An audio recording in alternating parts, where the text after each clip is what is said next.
I became the executive director of ABC, the Association for the Bladder Exstrophy Community, about a year and a half after I adopted my daughter Anna from China. I learned about a little girl who was about 4.5 at the time, who was living in China with a condition called bladder exstrophy.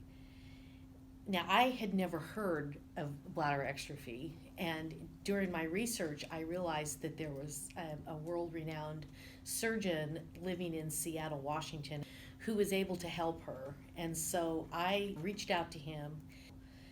Bladder exstrophy is a rare condition, but after doing the research and meeting with doctors, I felt comfortable that I could support her, provide the medical and emotional support she needed.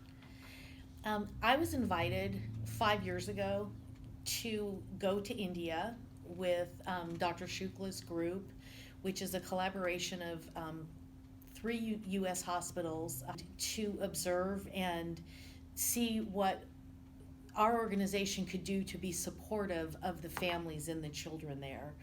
There was a lot of need in developing countries. They don't have the medical care, they don't have the financial needs to provide continence supplies. Children aren't even allowed to go to school. A lot of times they're ostracized from their community and even their own families. And being a parent, I was in a position to be able to talk with the families and try to counsel them and help them just feel better about the condition, be more educated about the condition so they wouldn't have the fear. I work with families probably from 15 or 16 different countries now. We as parents, we all want the same thing. We all just want our children to be happy and to be healthy, to have a normal life. I think that's what brings me going back year after year, because I know that we're making a difference with those families, one family at a time, to help cope with this condition. ABC's been put in a unique role on a global level. Families reach out from all over the world, and a lot of them are desperate to find help, because in developing countries there are not doctors that are equipped to do the surgical reconstruction as complex as this. And so families have lost all hope, and we really are their last hope.